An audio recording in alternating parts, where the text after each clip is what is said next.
a very short amount of time. So we're going to get right to the unboxing. Oh, that didn't work. Let me find my knife. Remember, right, we just unboxed that thing like the other day. I did get in, and we're going to get to tires. If you're here for the Patagonia MTs, hang on one second. They're coming up on the channel. We will be trying them out, and I'm going to talk about sizes and all that kind of stuff. And what you need to do. If you have gotten Patagonia MTs and you don't like them, you probably didn't run the right air pressure. But anyway, let's see what we got in our little unboxing. Oh my God. Get out of there. Oh, was that a letdown? Look at that huge unboxing we just did.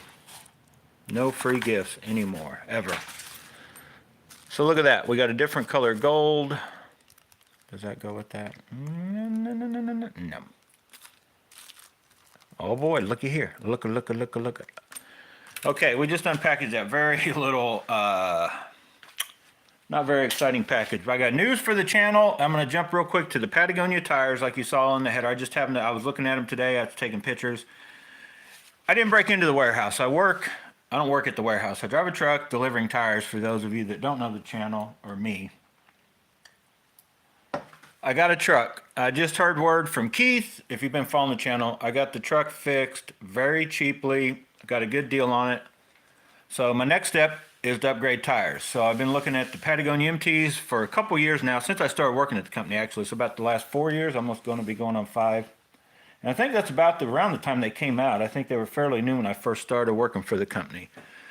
So the Patagonia MTs, if you haven't seen them, you know, you're just seeing that header and you clicked on it and you want to check them out. You know, I think there's a YouTube channel called Light Bright. They like race Jeeps and different stuff. And they've got several videos out on them, but they were giving you false information, and a lot of stuff on YouTube is false information on the Patagonia MTs. Milestars in general are pretty good tires, not General tires. They're totally separate.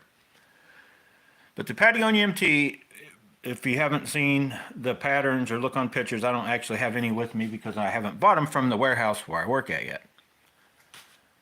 But they have a cross pattern up in the very center that is what is designed to ride on the road. So they're more of a cup tire. That's the design. When you air them up, they actually have a little bit of a cup. This outer edge, that whole side on each outer edge is designed to really not wear out on the road. That's not really designed to touch it. Just the inner parts start touching a little bit.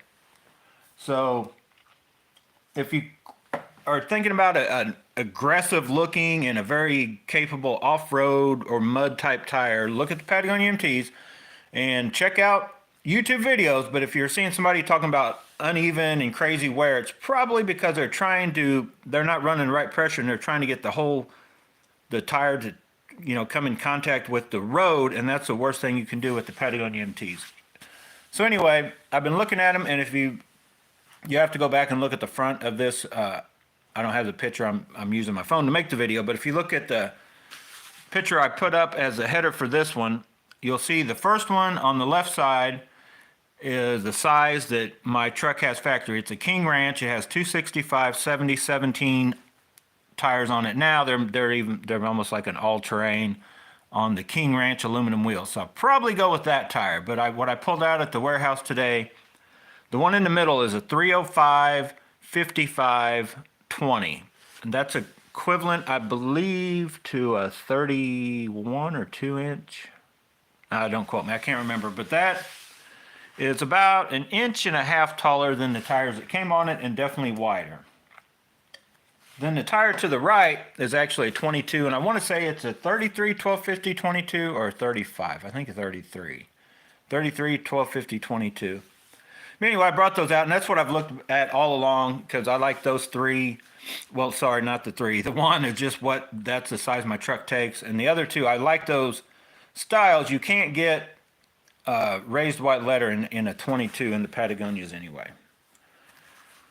So if I went to get crazy expensive wheels, I could go with the 20s or the 22s. I would probably go with the 20s, and you guys comment whether you liked raised white letters or not. I'm old school, hot rod, give me chrome wheels, raised white letter tires. I've just always liked that.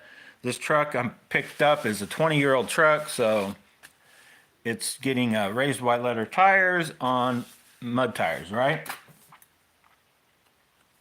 Old school hillbilly, or some of you might call me a redneck or whatever. My aunt called me redneck for years.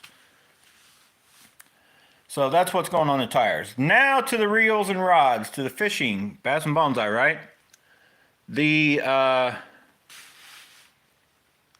rod, I have not, it's still snowing right now as I'm talking, making this video. It is snowing outside. We won't be doing any cast testing.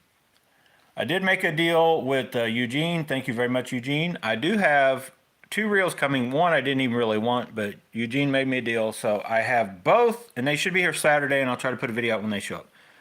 I've got the new Silver Creek coming from Eugene. Got a deal on that, so I didn't have to order it from Digitaka. I guess he just bought them from Digitaka not long ago. He wants to get the Zillion HD, is what he's got his mindset on now. So anyway, but he made me a deal. He also had, and until I bought it from him, I didn't realize that these things were actually more money than what they sold for new, and they're actually hard to find. But he also had the the older one, the green one. Is that just Airstream Custom, on the old Alphas platform? So I have both of the Alphas, you know, the Airstream Custom and the Silver Creek. Both those reels come in. The one does not have a drag clicker. I might go through a process of either making one, or I might order a couple different ones. I don't know what I'm going to do yet. I'm just going to get the reel, see what I kind of think of it. It could be a reel that comes and goes that fast, and I list it for sale. But we got that coming. The NRXs are gone. In case you guys don't know, they're gone. They're history. I've got Jeremy's supposed to come over Saturday. He's going to buy the MGL 30, I believe. I've got all the other reels. Nobody else seems interested in these reels, so they'll probably go to eBay. I don't know. I may pull the Aldebaran BFS XG back out of the box and just start using the thing, because it would be awesome on this rod right here. So that is about it. I just wanted to give you guys a heads up. I'm trying to think what else. Oh, I did get another package yesterday, but I opened it without doing an unboxing. It was nothing. It was like this. It was I can't even remember the name of the color. I call it the Ghost, but it was a 3/4 ounce Booyah hard knocker in their, what I call zombie, like they're white with the crackle on the bottom. I guess I could get it and show you guys. Hang on, then we'll be done.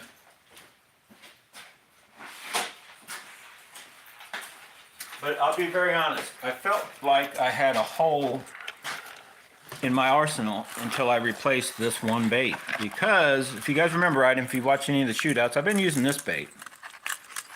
And if you remember, I've been using it because I'm not afraid to lose it. I'm not a huge fan of the red-eye shads, right? But I have caught some big fish. I caught a few big fish.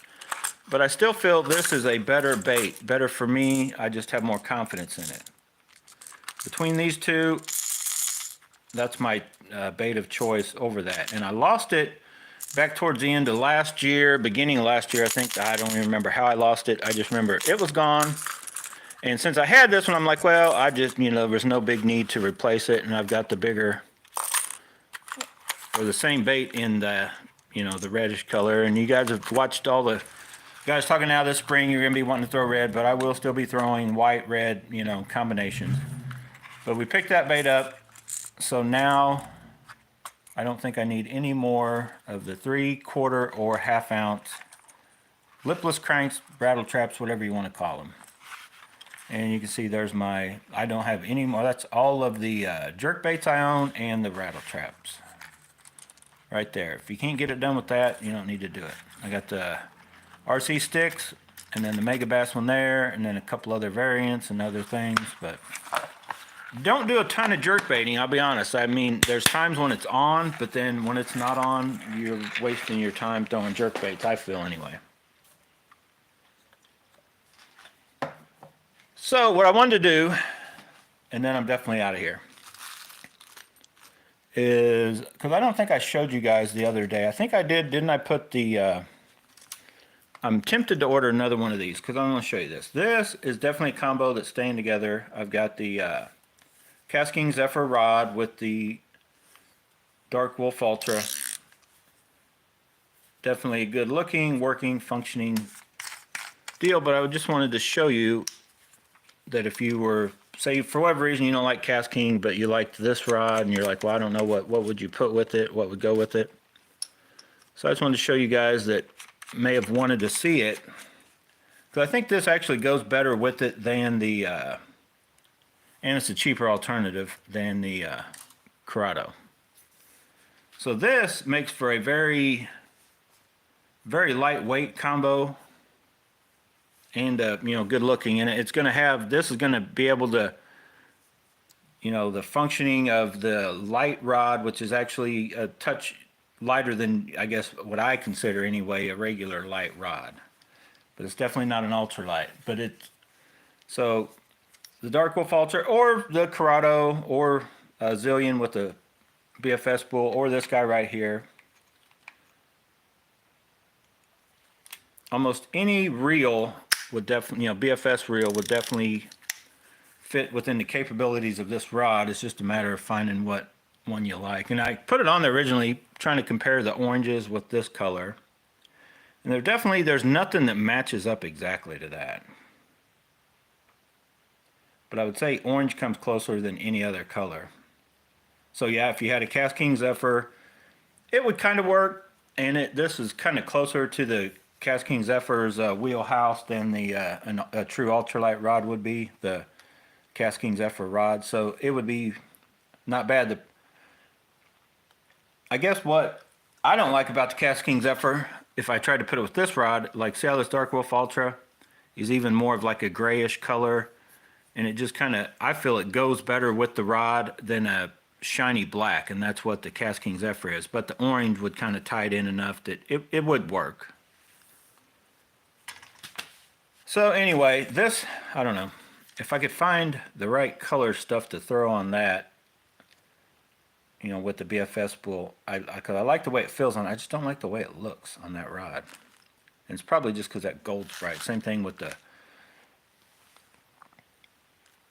Joker. You guys like that name, Joker? The Blingle, the Gringle. This thing's had a lot of names. The good old Lingle, I have no idea why they named it that, but we're going to call it the Joker.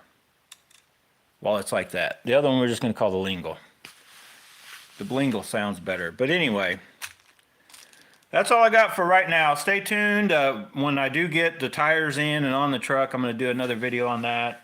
And then we will watch the progression of the tires. The only bad thing about Patagonia MTs is what I'm hearing is you're supposed to, I think, rotate the tires every 3,000 miles or every oil change, basically. You can probably rest assured that won't happen with me. You never know, but I don't know. So I've just heard that it's better, which they recommend to rotate all your, how many of you guys actually rotate tires, especially on some of your old pickups? You just drive back and forth to work, or you take out to go fishing or whatever. I'm not talking about hauling an expensive boat and going a long distance. I'm just like a back and forth truck. Anyway, I'm out here, guys. Stay tuned. There's a lot more coming on Bass and Bonsai. I think I covered everything I needed to get done so far. Looking forward to those reels. Supposed to be here Saturday. Be looking forward to that video.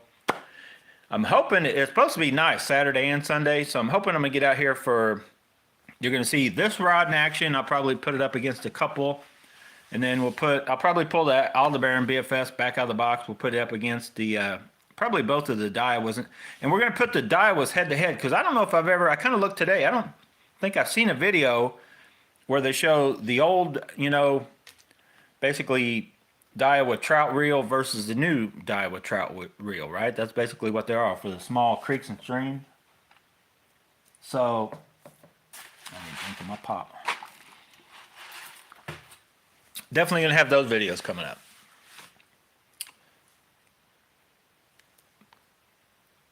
All right, guys, get out of here. Thanks for watching. That is less than a 15-minute video. I'm actually not proud of myself. I should have talked longer.